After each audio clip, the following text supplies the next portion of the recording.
একটি নিরাপদ আশ্রয়, নিঃস্বার্থ ভালোবাসা আর ত্যাগের প্রতীক মা। কিন্তু কুষ্টিয়ার দৌলতপুরে ঠিক উল্টো ঘটনা ঘটেছে।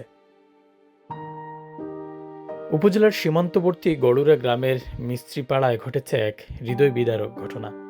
অসুস্থ স্বামী হাবিবুর রহমানের চিকিৎসার জন্য জমানো টাকা নিয়ে ৩ সন্তানকে ফেলে স্থানীয় এক যুবকের সঙ্গে চলে যান স্ত্রী রোজিনা খাতুন। আমার ছেলের 10 বছর অসুখ ছিল। ওষুধ খাইতো, কাজকর্ম করতো, ভাটাতে কাজ করতো, না পারলো তখন ভ্যান চালালো। ভ্যান চালাতে ভ্যানটাও চালাতে পারলো না, তখন অসুস্থ হয়ে গেল। এবার ছেলে তখন বললো যে আমি একটা গরু ছিল, একটা ছাগল ছিল, কয়টা ছাগল ছিল, হাঁস মুরগি ছিল, বেশি বললো যে আমি ভারতে চিকিৎসা হব।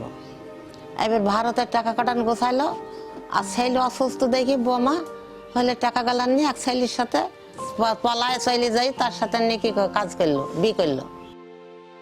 দীর্ঘদিন শারীরিক অসুস্থ থাকা হাবিবুর রহমানের চিকিৎসার আশায় সহায় সম্বল বিক্রি করে কিছু টাকা জমানো হলেও স্ত্রী সেই অর্থ নিয়ে পালিয়ে যাওয়ার পর আর চিকিৎসাও সম্ভব হয়নি। চরম মানসিক কষ্ট আর বিনা চিকিৎসায় গত রামাদানের ঈদের দিন মারা যান হাবিবুর রহমান।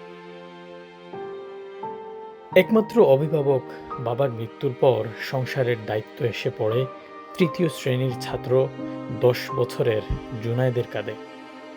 বাবার রেখে যাওয়া ভ্যান চালিয়ে এখন সে পরিবারের খাবার ও অসুস্থ দাদা দাদির ঔষধের খরচ চালায়। পরিবারে রয়েছে এক বড় ভাই ও ছোট বোনও।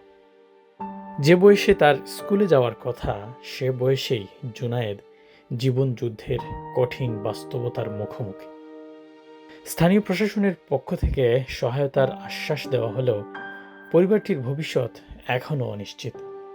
রিসেন্ট সময় বিষয়টা সম্পর্কে জানতে পেরেছি এবং জানতে পেরে আসলে বিষয়টা খুবই দুঃখজনক যে 3টা বাচ্চা এবং তাদের বাবা মারা গিয়েছে এবং মা নেই, চলে গিয়েছে।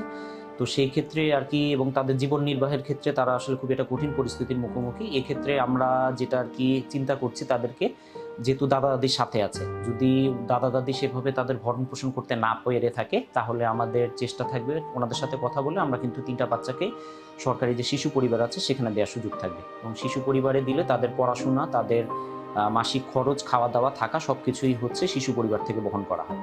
তো সেটা সুযোগ রয়েছে। আমরা বাচ্চার সাথে কথা বলবো, 3টা বাচ্চার সাথে, এবং তার দাদির সাথেও কথা বলবো। আর সেক্ষেত্রে তারা যদি কোনোভাবেই একদমই রাজি না হয়ে থাকে, তাহলে হচ্ছে যেহেতু বাচ্চাদের পড়াশোনা কিন্তু সরকারিভাবে প্রাথমিক পর্যন্ত কোনো খরচের বিষয় নেই, তো তারা ফ্রিতেই পড়াশোনা করতে পারবে। এর পাশাপাশি আমরা সেক্ষেত্রে চেষ্টা করব, আমি হচ্ছে এখনই তাৎক্ষণিকভাবে কিছু সাহায্যের সুযোগ আছে, খাবার দাবার যেটা, সেটা আমরা দ্রুতই তাদের কাছে পৌঁছে দিচ্ছি, এবং কিছু আর্থিক সহায়তা দেওয়ার সুযোগ থাকবে। কিন্তু এটা আসলে পার্মানেন্ট সলিউশন তো হতে পারে না। এখন সমাজের বিত্তবানদের সহায়তাই হতে পারে এই শিশুদের শেষ ভরসা।